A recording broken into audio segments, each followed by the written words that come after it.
Hola amigas y amigos, bienvenidos a Aprende en Casa. En esta sesión abordaremos contenidos de la asignatura Lengua Materna Español, de segundo grado de secundaria. ¿Cómo están? Esperemos que muy bien. Efectivamente, en esta ocasión aprenderemos a distinguir entre los distintos textos que existen. Pero antes de entrar en materia, queremos recordarles que la mejor manera de resolver esta contingencia es quedándonos en casa, reforzando nuestros conocimientos y conviviendo sanamente en familia.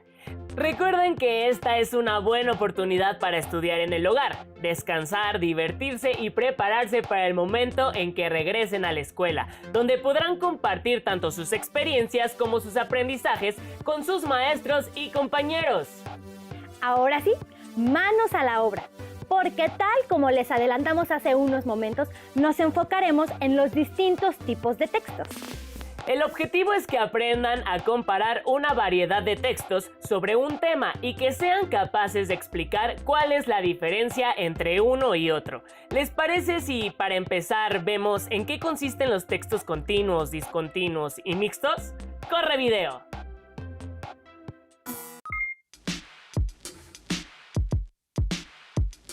¿Qué has encontrado sobre las culturas prehispánicas? Hay muchísima información. Encontré mapas, infografías y líneas del tiempo, pero no sé por dónde empezar.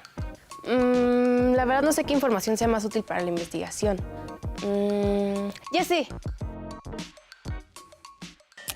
Hola, hay varias formas de organizar y explicar la información. ¿Qué les parece si las revisamos una por una para entender sus características, sus ventajas y cómo se leen?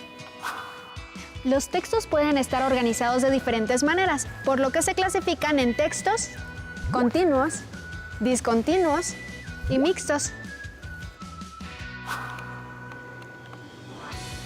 Los textos continuos están formados por oraciones que se organizan en párrafos. La información es secuencial y progresiva, y se necesita hacer una lectura completa de todo su contenido, por lo que se requiere de más tiempo para identificar las ideas principales. Por ejemplo, el poema Mi corazón ajeno, de la escritora mexicana Emma Godoy.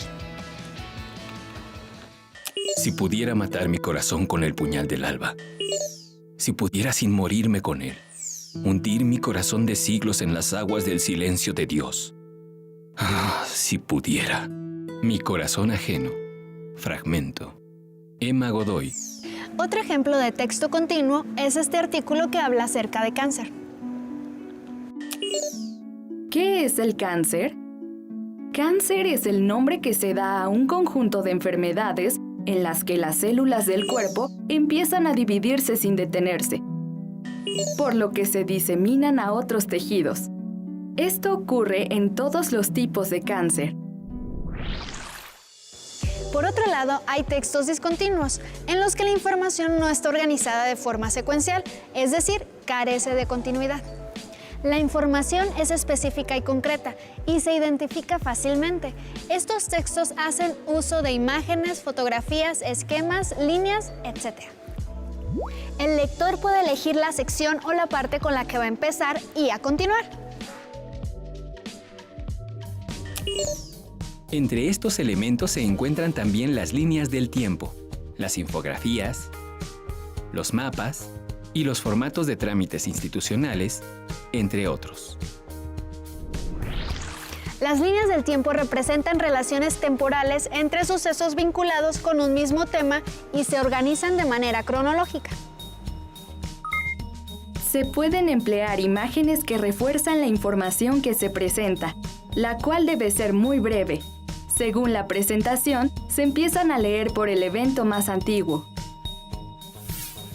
Las infografías son textos que incluyen información icónica, con textos breves relacionados con un tema.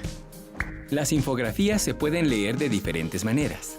Se puede comenzar por la exploración de textos y después las imágenes, o viceversa, empezando por la parte superior o inferior, de izquierda a derecha, o viceversa. Los formatos o formularios de trámites institucionales son otro tipo de texto discontinuo. Son plantillas con espacios para anotar información vinculada con el trámite personal, familiar, escolar, laboral y sobre los requisitos e información administrativa para el trámite. Por lo general se leen de arriba hacia abajo y se identifican los datos que se deben anotar. Un texto mixto es la combinación de textos continuos y discontinuos. Por ejemplo, una gráfica, tabla o mapa con su respectiva explicación en prosa. Estos textos aparecen en revistas, libros de consulta e informes. Una manera de leerlos es observar los elementos que lo componen, como recursos gráficos, colores, simbología, recuadros, etc. Yo creo que los 3 tipos de textos nos pueden servir para la investigación. Yo también lo creo. Siempre me había preguntado cómo se llamaban esos textos que aparecen en las revistas y vienen acompañados de tablas, imágenes e infografías.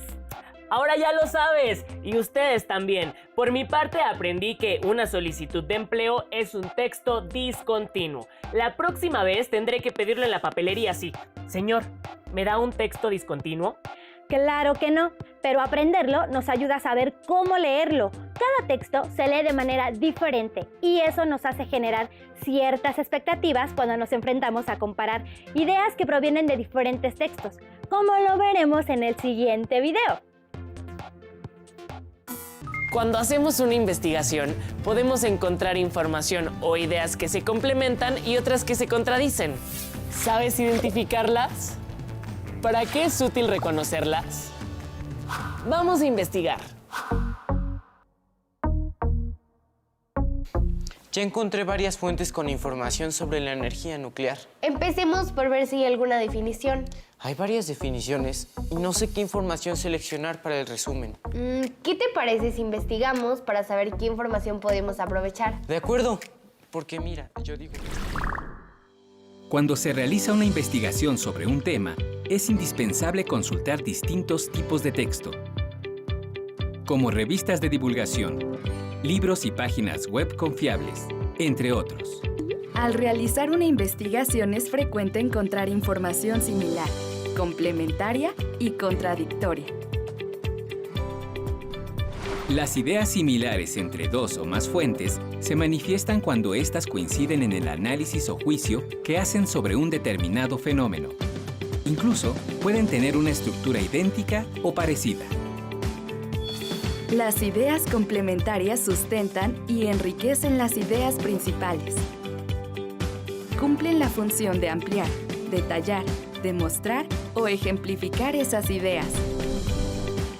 Las ideas contradictorias se pueden manifestar en textos distintos, cuando algunas de las ideas que los conforman disienten. Es decir, las ideas expresadas entre uno y otro texto son opuestas o contradictorias. Son conceptos opuestos de tal manera que uno niega lo que el otro afirma. Estas ideas son similares porque ambos textos dicen que México dispone de una planta nuclear con 2 reactores nucleares. Estas ideas son complementarias porque enriquecen la idea principal. Por ejemplo, el texto que dice que México dispone de una planta nuclear que genera electricidad se complementa con otro texto que menciona que es propiedad de la Comisión Federal de Electricidad y que usa agua de mar para refrigerarse. Y estas son ideas contradictorias, porque uno afirma lo que otro niega. Escucha, en un texto dice que la planta nuclear de Laguna Verde es de las más inseguras a nivel mundial. Y en otro texto se menciona que los protocolos de actuación de la planta nuclear están debidamente regulados, lo que quiere decir que es segura. Ahora, ¿cómo integramos las ideas en un resumen? Vamos a investigar. Contraponer las ideas no significa necesariamente que un texto esté mal. De hecho, permite tener un panorama más amplio en el que se contrastan las ideas.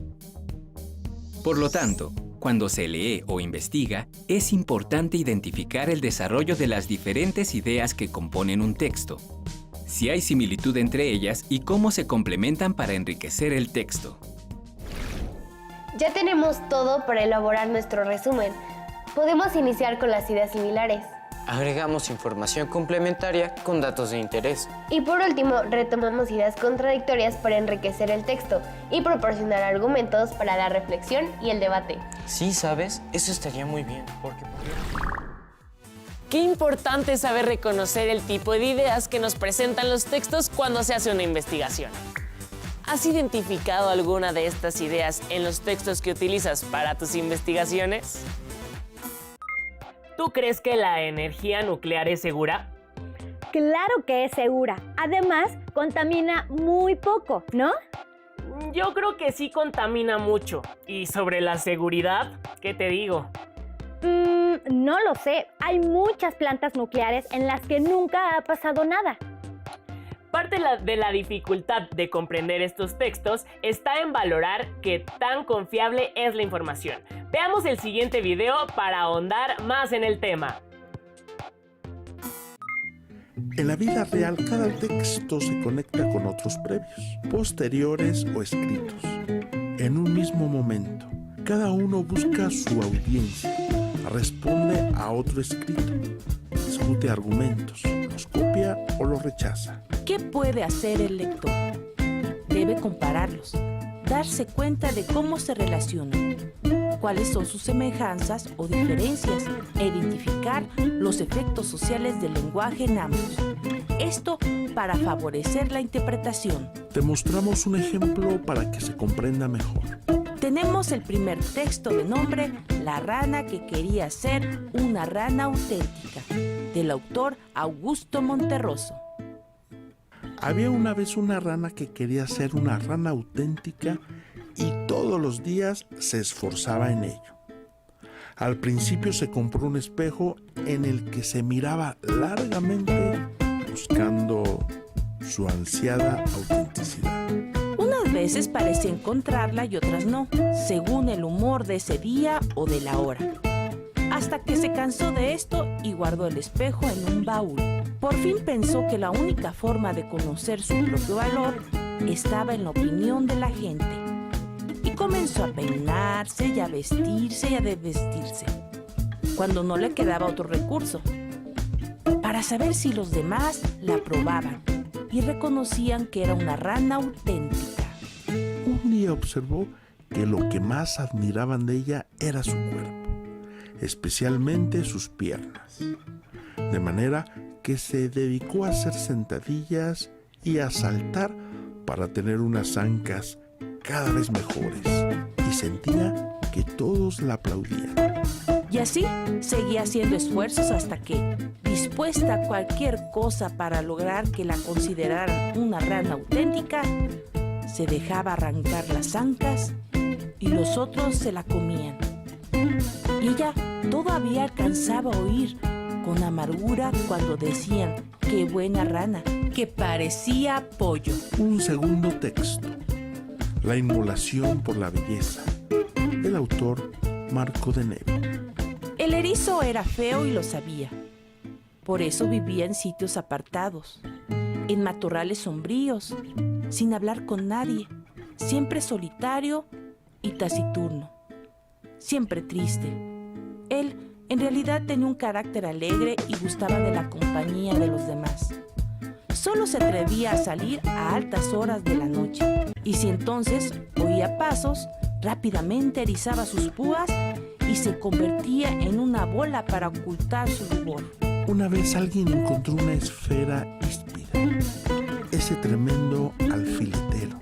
En lugar de rociarlo con agua o arrojarle humo, como aconsejan los libros de zoología, tomó una sarta de perlas, un racimo de uvas de cristal, piedras preciosas o quizá falsas, cascabeles, 2 o 3 lentejuelas, varias luciérnagas, un dije de oro, flores de nácar y de terciopelo, mariposas artificiales, un coral, una pluma y un botón, y los fue enhebrando en cada una de las agujas del erizo, hasta transformar aquella criatura desagradable en un animal fabuloso.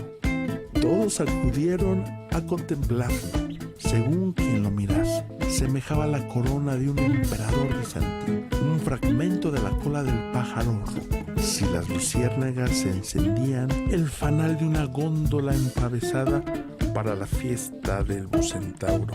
O si lo miraba algún envidioso, un bufón. El erizo escuchaba las voces, las exclamaciones, los aplausos y lloraba de felicidad, pero no se atrevía a moverse por temor de que se le desprendiera aquel ropaje. Así permaneció durante todo el verano. Cuando llegaron los primeros fríos, había muerto de hambre y de sed, pero seguía hermoso. Ahora que conocemos ambos textos, podemos compararlos a partir de las siguientes preguntas. ¿Cuál es el nombre de ambos textos? ¿A qué género pertenecen? ¿A qué tipo de lector está dirigido? ¿Cuál es su intención? ¿Cuáles son las semejanzas y diferencias entre ambos? De tal suerte que al recuperar esta información, el lector se dará cuenta que hasta ahora comprende mejor el tema al que se refieren ambos textos. Y hasta aquí terminamos con esta estrategia para la interpretación de textos. Gracias por tu atención. Nos vemos pronto. ¡Pobre erizo! Sí, pobre erizo y pobre rana. Por cierto, ¿se fijaron que a los textos complementarios y contradictorios también se les llama paralelos y opuestos? Es cierto, ¿sabes? Ya me dieron ganas de leer y comparar textos para escribir un ensayo sobre la salud en México. ¡Magnífico! ¡Yo te ayudo! ¿Y ustedes recuerdan en qué consisten los textos continuos, discontinuos y mixtos?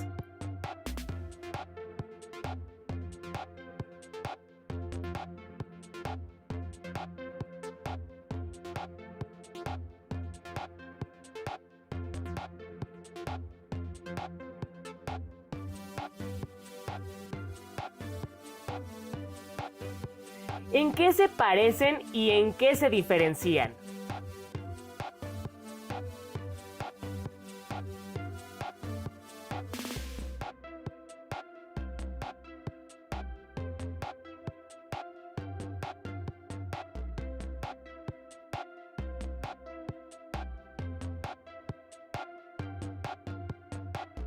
¿En qué consisten los textos complementarios y los contradictorios?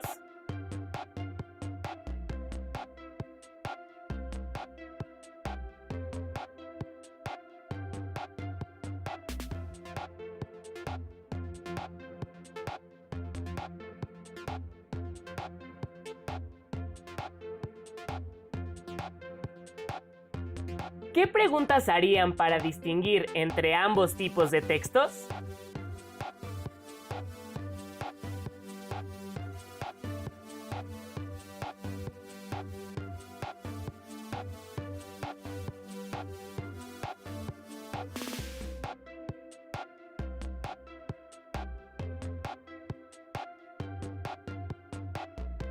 ¿Creen que es importante leer textos complementarios y contradictorios? ¿Por qué?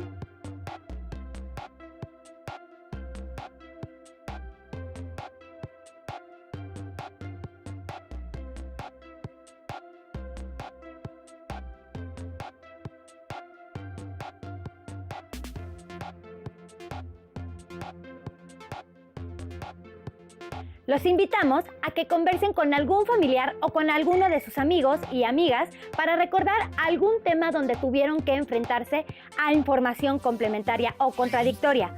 Con base en ello, pueden escribir un resumen y guardarlo en su carpeta de experiencias, la cual podrán compartir con docentes, compañeras y compañeros a su regreso a clases. Así concluimos esta sesión. Los invitamos a que sigan pendientes de la programación de Aprende en Casa. ¡Hasta entonces!